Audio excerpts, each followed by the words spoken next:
Good Sunday evening, my good people. Some things that you will need to know in order to be successful in the trucking company.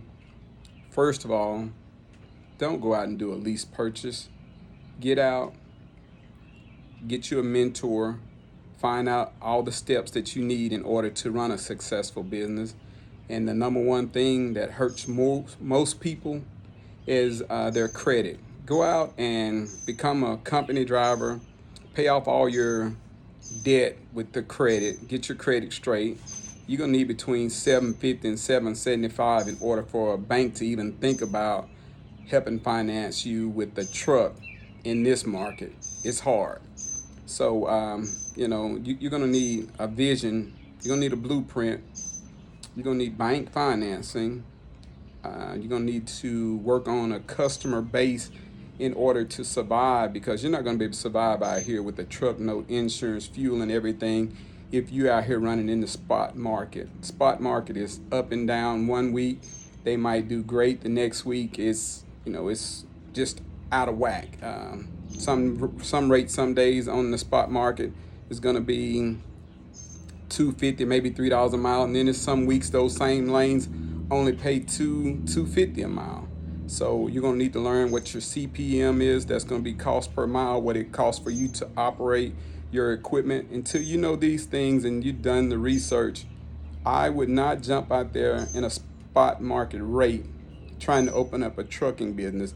A lot of businesses are started in the downtime, but trucking is one that it's very hard. It's hard to make it now with us having customer freight, having our own fuel cards, having accounts with MHC, Doggett Freightliner, Dobbs Peterbilt, Tri-State Volvo, all these people that we have credit with, along with a couple of the oil places, welding parts, and places like that we have accounts with that we can charge, and we got 30 days to pay these people back. So that gives us a little leverage.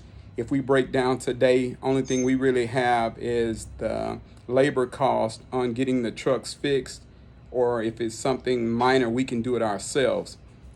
So if you're going to get in this business, it's going to cost you between $50,000 and about $75,000 in order to even get started in this business and in this spot market, to have enough revenue to keep you going until you get a customer or a good broker that can keep you running day in and day out. Some good mentors that I look forward to and listen to daily is Mr. John Hope Bryant. He has a great plan in financial literacy. I watch Troy Massey, Tri-State Vacuum and Rental. He also owns Massey Motor Freight. He's out of Nacogdoches, Texas, and if I'm not mistaken, I think Troy has about 350 trucks at this time. Another guy that I do mentorship under, which I know none of these guys on a personal level. Everything is either through podcasts or us just researching the things they do and how they're able to be successful doing it. That would be Mr. Steve Williams, co-founder and CEO of Maverick Transportation here out of North Little Rock, Arkansas. These are the guys that we depend on, we do research on, and we're able to kind of follow in their steps to do the things that we're able to do. But without a direct customer and keeping the rates above $3.50 per mile, then it's going to be hard in this market, because our personal CPM for us running 20 trucks is costing us $1.50 per truck. So if we're doing $3.50 a mile and our CPM is $1.50 per mile, that means that we're profiting about $2 a mile after everything is taken out.